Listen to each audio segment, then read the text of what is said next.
So in today's video, ladies and gentlemen, we gotta talk about Brandon Johnson, the mayor of Chicago, who might honestly be the worst mayor in the entire country.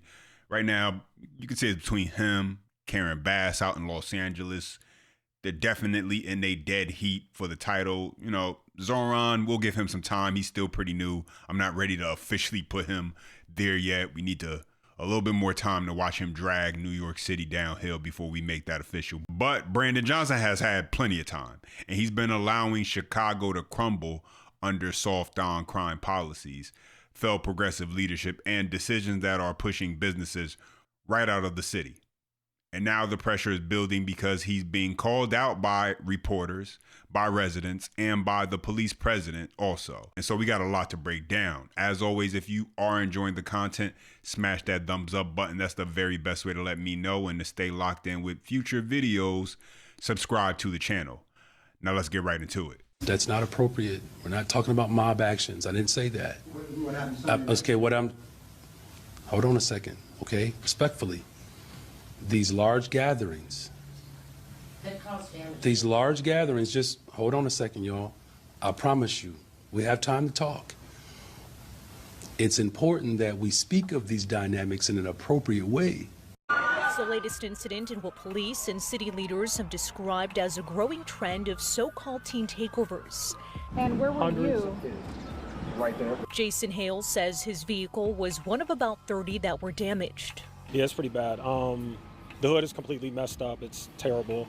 I'd say like $1,000 worth of damage probably. I have dents everywhere, footprints everywhere.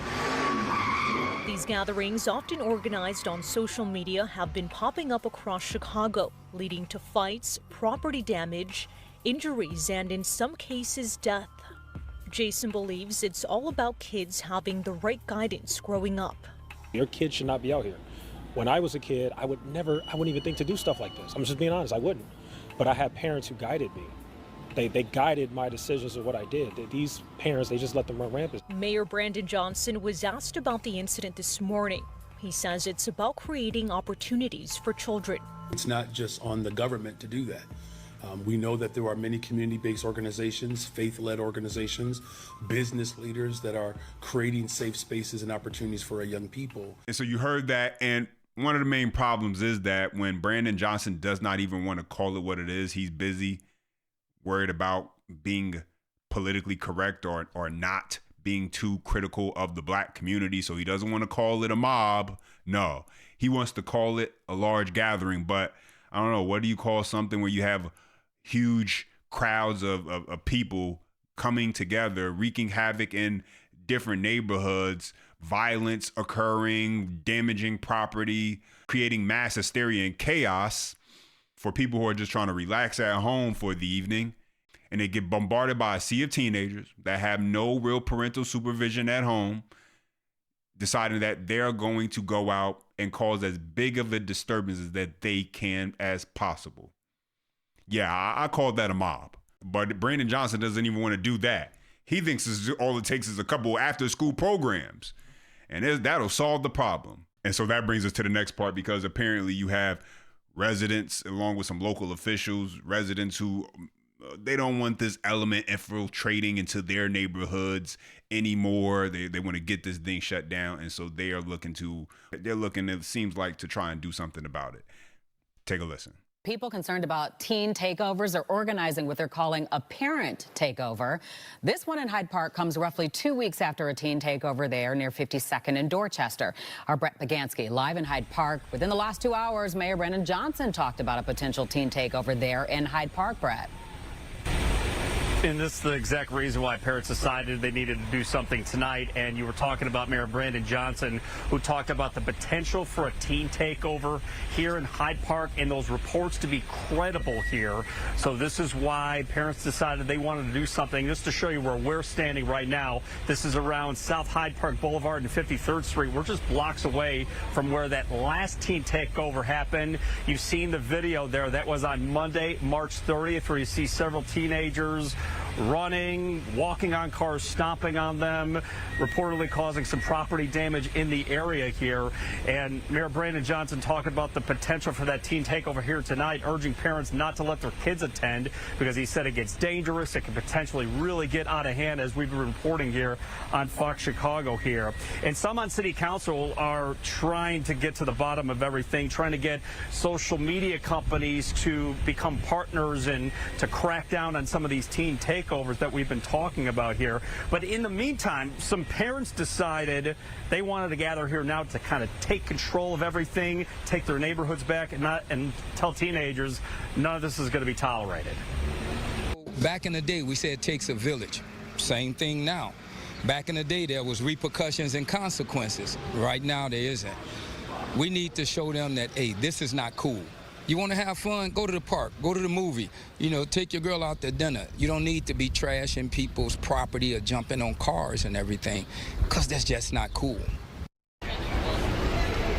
So much like the teen takeovers that we've been reporting here on Fox Chicago, this parent takeover also got shared on social media with the hope of getting at least 100 parents to come right over here to South Hyde Park Boulevard at 53rd. And so you got this situation now where you got parents who seem as if they don't want these kids running through their neighborhood, so they're coming out and trying to prevent this from happening.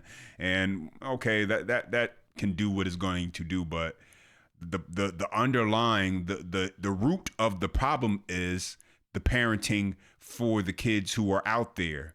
What are they doing out there anyway? And so you could have as many parents who want to stop the kids who are coming to their neighborhoods as much as you want. The problem is that the structure, the infrastructure that they have back at home is lacking. That's why they're out there in a mob. And so the solution is, you got to start arresting. You got to start making sure that there are real consequences for this and people get the picture, because if not, it'll be something that continues to keep on occurring, because as long as there are no consequences, then what reason do they really have to stop? And Brandon Johnson was pressed on that by a reporter on that very issue. Where are the consequences and repercussions for damage to people's property, teenagers running through these neighborhoods, creating and causing mass chaos and violence? Where are the consequences? What do you plan on doing about it?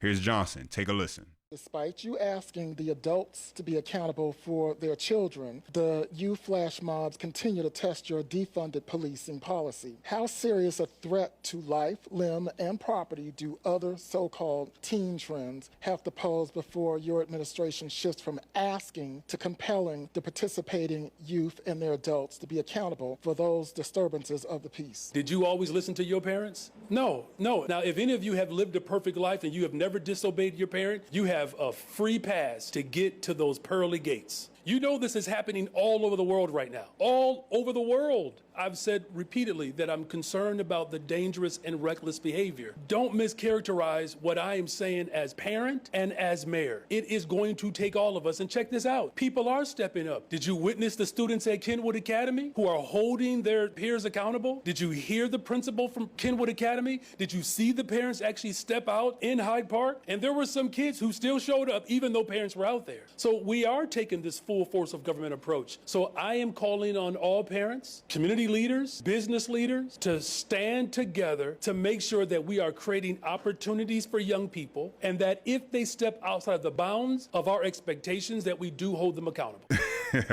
Now, your boy Brandon Johnson sounds very tough, very, very tough on crime, like he's going to do something. The problem is we already see their actions. We already see the things that they're doing, and we already see that Brandon Johnson really isn't willing to actually hold them accountable. He's willing to stand in press conferences and say that he will hold them accountable, but his actions are telling a completely different story. And so that's why you actually had the police president come out and speak out against Brandon Johnson and his tactics when it comes to this whole teen takeover issue and how he's been choosing to handle it. And so let's take a listen. Ask you one final question before I let you go. We've talked about it time and time again on Chicago Report, the teen takeovers. A lot of people seem to pass the buck when it comes to this topic. They say, social media is to blame. We rarely hear that people come back and say the parents and the children should be held responsible. What's your take on that? Well, by definition, it's a takeover. A takeover is illegal in many circumstances, especially when you are talking about large swaths of the downtown area. A public street cannot be taken over without a permit, which these do not exist. And we have allowed it to happen time and time again. And forever, the terminology mob action has been used. The mayor doesn't like it. He's a coward. He's an excuser for all this bad behavior. And as long as people like him continue to call the shots, we're going to continue to have these situations until these kids get the message that it is not going to be allowed, that this city is meant to be enjoyed by all. And when you are running roughshod, I don't care what nationality or what part of the city you're in, when you're running roughshod 100, 200 at a time, causing mayhem like that, the rest of the people in this city cannot enjoy it, and that's just wrong. I have heard, John, secretly that officers have been told not to make arrests. Have you heard that? And what do you think the consequences should be for this behavior, no matter if it's downtown, no matter if it's in Hyde Park? What do you think the consequences should be for a teen takeover? Listen, I think one of the simplest solutions is, especially if it's downtown, lock them all up, grab them all, detain them, take them as far away to Area 5 on Grandin Central and make the parents, and hold them there until the parents show up to pick them up. And keep doing it until the parents start knowing this, know where your kid is at. Like your kid's going to tell you, I'm going to a teen takeover to be an idiot. They're not going to do that. So again, the mayor is just making excuses. He just refuses to acknowledge that this is a problem because all he cares about is the optics of black and brown kids being attacked by the police. And it's just, it's ridiculous. What do you... I guarantee if these were teen takeovers by white kids in Mount Greenwood, there'd be a serious crackdown, and the mayor wouldn't say anything about excusing the bad behavior. Yeah, I 1000% think he's right on that point. And if you can't be critical as the mayor, because that's how woke you are, where you can't even be critical because you're worried about skin tone and how that's going to reflect or what the imagery is going to look like, then you shouldn't be the mayor. I mean, but this is the Democrat way, right? Where they try and use language to try and change the perception of what's really going on. We've seen it with the illegal alien issue where all of a sudden now they're not illegal aliens. They're undocumented migrants. So you heard it all over the news, CNN, everywhere. So Brandon Johnson, no, it's not mobs. No, these aren't mobs. These are large gatherings. Like, we know what we're seeing here, Brandon Johnson. We're seeing violence occur when these large gatherings happen. We're seeing damage to property. We're seeing communities being disturbed for no other reason than the fact that that a large gathering of people, mob, decided that, hey, we want to go out and create some chaos. And because Brandon Johnson is so woke and wants to be so progressive, instead of actually thinking of ways to raise the bar in the black community and push accountability and responsibility, no, he is finding new creative ways to actually lower the bar. And we are seeing the results firsthand take place of what that's producing. I'm just curious, and Patrick, I'm sorry that I'm holding you hostage with this conversation. You're fine. I appreciate it. I love John's candor. And you can join in too here, because we have heard it's mental health. There's not enough to do in the communities. We've heard the whole list, a laundry list, I would say, for this behavior, making it a little bit more acceptable and not owning that some of it is just straight up bad behavior. It is. And, I worked with representatives on the other side of the aisle. We had a bill that I had proposed, and we were going to put in a police omnibus that was part of these teen takeovers, part of these street racing issues, where we were going to allow the Chicago police, municipal police, to be able to issue admin citations to these kids and these bystanders for attending these street racing events and these teen takeovers. Well, we will see how all of this pans out. Patrick Sheehan, John, go ahead. I know you got something to say. Go ahead. You brought up these street takeovers. Yeah. And one of the simplest solutions, it goes back to the riots of 2020. And I made this comment to Mayor Lightfoot. She didn't care because she didn't want him to do anything about it either. But give the officers the authority to disable these vehicles. Let them stick a knife in the tire of the cars. Disable the vehicles from leaving and then impound them. And don't just take them and fine them. Take possession of the vehicle, take it to court, and now the city can take that vehicle and sell it. I guarantee you, you start taking away these kids, and the parents are going to lose the money on the investment in these vehicles, and you start putting in the city coffers. It ain't going to take too many times before it stops. But that would have allowed a lot of the rioting and looting that went on in 2020 to stop if the officers had the ability to disable vehicles. Yeah, and so at the end of the day, this is exactly what weak leadership looks like, and it comes in the form of the Democrat Party in many cases. And Brandon Johnson can give all the statements that he wants. Doesn't really matter, but until you see the arrest, until you actually see real accountability taking place, real consequences, Chicago is going to keep getting more and more of the same chaos.